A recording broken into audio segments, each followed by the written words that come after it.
Alhamdulillah, Alhamdulillahil malikil dayyan. Wassalatu wassalamu ala Muhammadin sayyidil waladil adnan, wa ala alihi wa sahbihi wa tabi'ihi ala marraz zaman. Asyhadu an la ilaha illallah wahdahu la syarika lah, al-munazzahu anil jismiyati wal jihati waz zamani wal makan. Wa asyhadu anna Muhammadan abduhu wa rasuluhu alladzi kana khuluquhul Qur'an. Amma ba'd, ibadur rahman, fa inni usikum wa nafsi bitaqwallah. Faqad faza fawzan 'azima. Qala ta'ala fil Qur'anil Karim, a'udzu billahi minasy syaithanir rajim. Bismillahirrahmanirrahim. Inna a'tainakal kautsar fasholli li rabbika wanhar. Inna syani'aka wal abtar.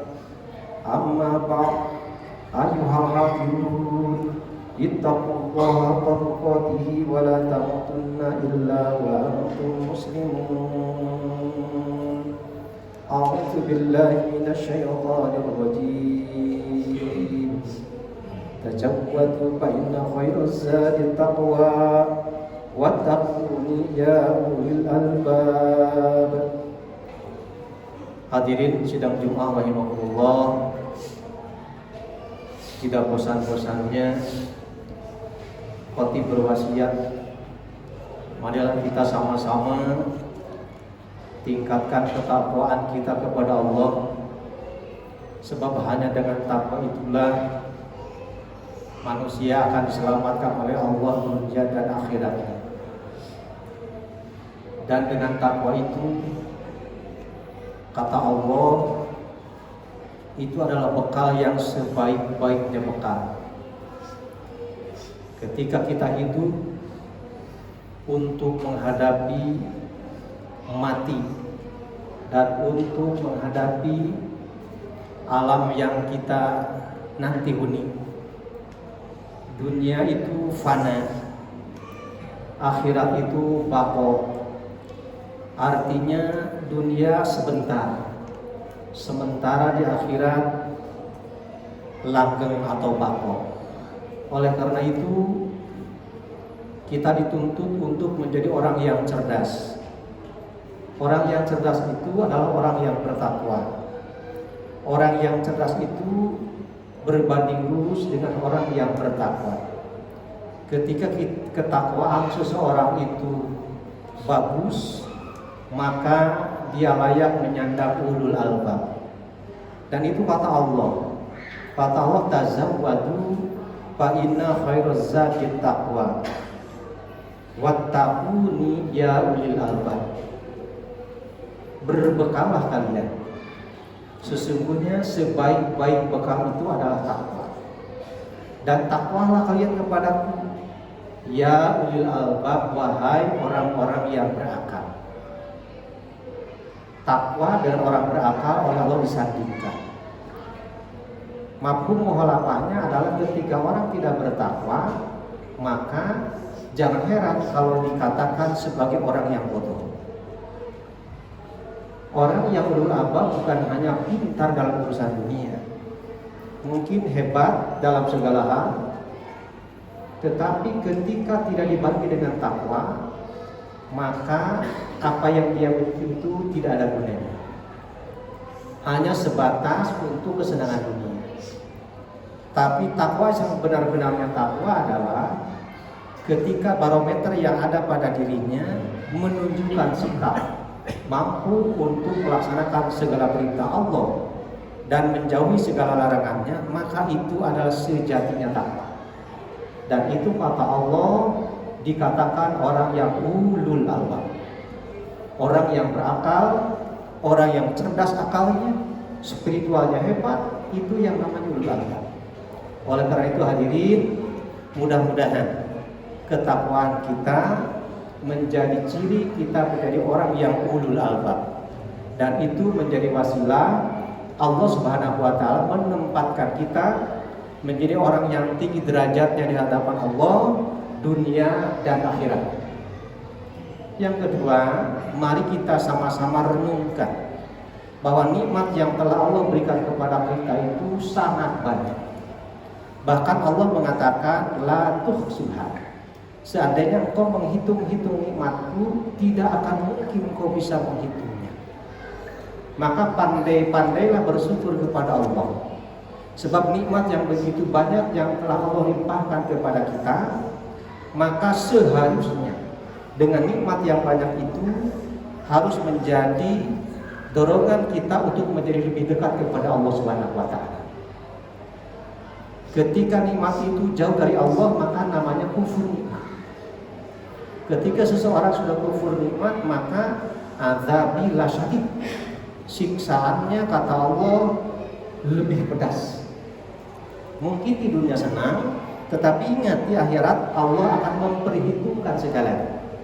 Oleh karena itu, jadilah kita menjadi orang yang pandai bersyukur dengan takwa. Dan dengan takwa itu pasti kita akan lebih dekat kepada Allah Subhanahu wa taala. Lalu bagaimana caranya supaya kita lebih dekat kepada Allah? Maka Allah mengatakan dalam surat Al-Kautsar, "Inna a'tainakal kautsar." Sesungguhnya aku telah memberikan kepadamu nikmat yang besar, yang banyak, yang tidak terhitung. Bagaimana cara untuk mendekatkannya adalah fasolli li rabbika wanhar. Yang pertama kata Allah, fasoli sholatlah kau. Karena dengan sholat itu kita mendekatkan diri kepada Allah Subhanahu wa taala. Sebab di sana ada kepasrahan yang sepenuhnya pasrah. Kita mengatakan kepada Allah, inna sholati wa nusuki wa mahyaya wa mamati lillahi rabbil alamin. Semuanya karena Allah Subhanahu wa taala. Salatku, pengorbananku, hidup bahkan matiku itu karena Allah Subhanahu wa taala. Kalau semuanya sudah dipasrahkan kepada Allah Subhanahu wa taala, sedekat apakah orang itu? Dan kita sudah dapat memperhitungkan betapa dekatnya dia kepada Allah Subhanahu wa taala dengan salat. Alhamdulillahirabbil alamin, kita dimampukan oleh Allah Subhanahu wa taala baik yang fardunya maupun yang sunnahnya kita dapat melaksanakan. Itu semua dalam rangka untuk mendekatkan diri kepada Allah. Duhurnya, asarnya, maghribnya, isanya, subuhnya, semuanya dalam setiap waktu yang telah Allah sediakan. Maka di saat itulah kita berdekat-dekat kepada Allah. Mengapa? Karena selang antar waktu itulah kita mungkin menjauh kepada Allah Subhanahu wa taala, atau kita melakukan dosa yang tidak terasa, atau dosa karena terpaksa. Maka ada yang dapat mengingatkannya lagi. Itu apa? Dengan melaksanakan sholat di setiap 5 waktu itu. Mudah-mudahan sholat kita itu dapat dijadikan sebagai usaha kita untuk lebih mendekatkan diri kepada Allah Subhanahu wa taala. Itu yang pertama. Yang kedua, kata Allah, kalau ingin dekat kepada Allah maka wanhar, berkorbanlah. Berkorban untuk berkorban. Karena pada hakikatnya untuk berkorban itu bagi orang-orang tertentu sangat sulit. Padahal rezeki yang telah diberikan oleh Allah kepada kita sudah terlalu banyak. Setahun sekali kita melaksanakan kurban dengan nilai rupiah yang tidak sebanding dengan apa yang telah kita keluarkan. Mungkin untuk membeli pulsa HP kita juga gak cukup. Mungkin untuk membeli gas di rumah untuk masak juga gak cukup. Bahkan tidak sebanding.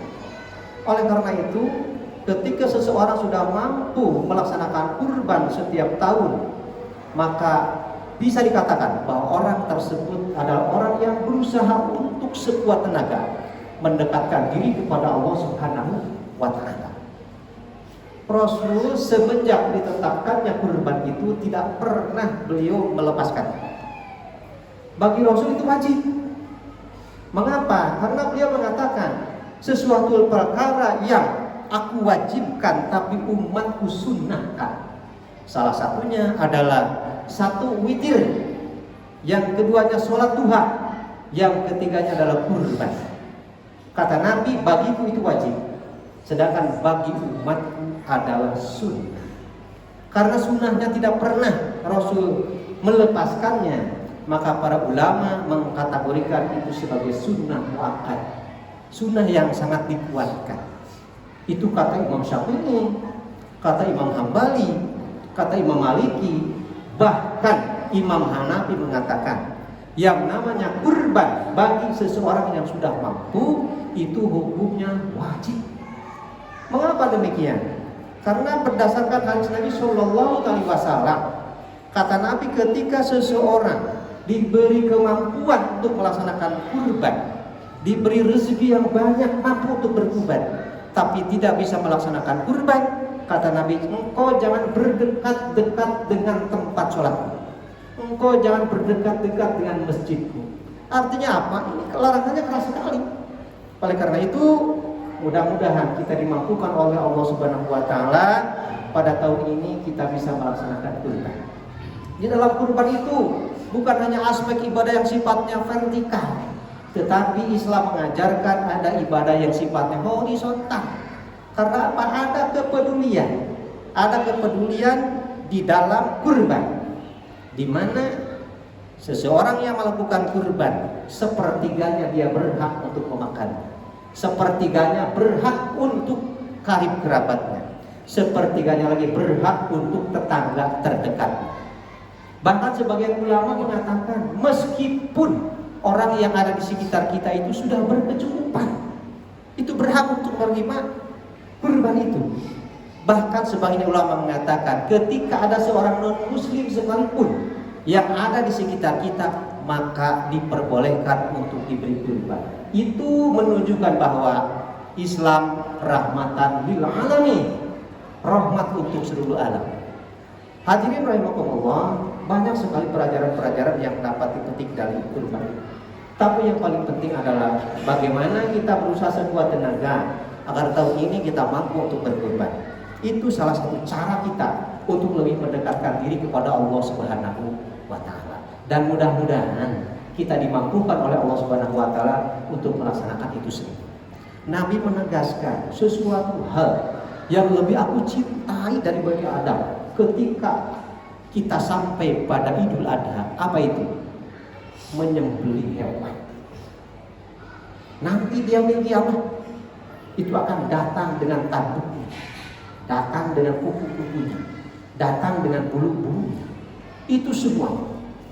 Bahkan sebelum darahnya menetes ke bumi, maka seluruh dosa yang berkurban itu akan dihapus oleh Allah Subhanahu wa taala. Dan sebelum darahnya itu menetes ke bumi, maka kata Allah, aku sudah menerima. Oleh karena itu, lapangkanlah dadamu, kata Nabi. Lapangkanlah dadamu dalam berkurban. Mengapa? Karena kurban itu jangan dijadikan sebagai sebuah menunjukkan kegagahan. Masa orang lain bisa, aku gak bisa. Bukan begitu. Tapi berkurban lillah, karena ingin mendekatkan diri kepada Allah Subhanahu wa taala. Masa dia gak bisa sedangkan aku gak bisa? Masa orang miskin seperti dia aku gak bisa? Bukan seperti itu. Tapi kurban adalah semata-mata melaksanakan perintah Allah Subhanahu wa taala.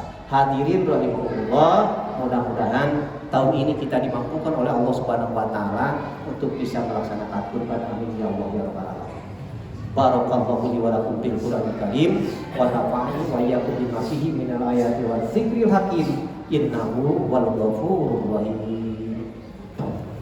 Allahumma shalli ala sayyidina Muhammad wa ala ali sayyidina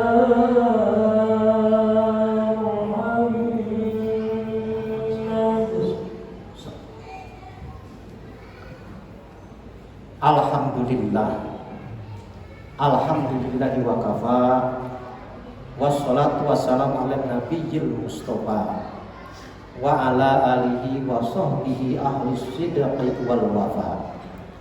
Asyhadu an la ilaha illallah wa asyhadu anna muhammadar rasulullah. Allahumma shalli ala sayyidina Muhammad wa ala ali sayyidina Muhammad. Amma ba'd. Ayuhal hadirun, ittaqullaha haqqa tuqatih wa la tamutunna illa wa antum muslimun.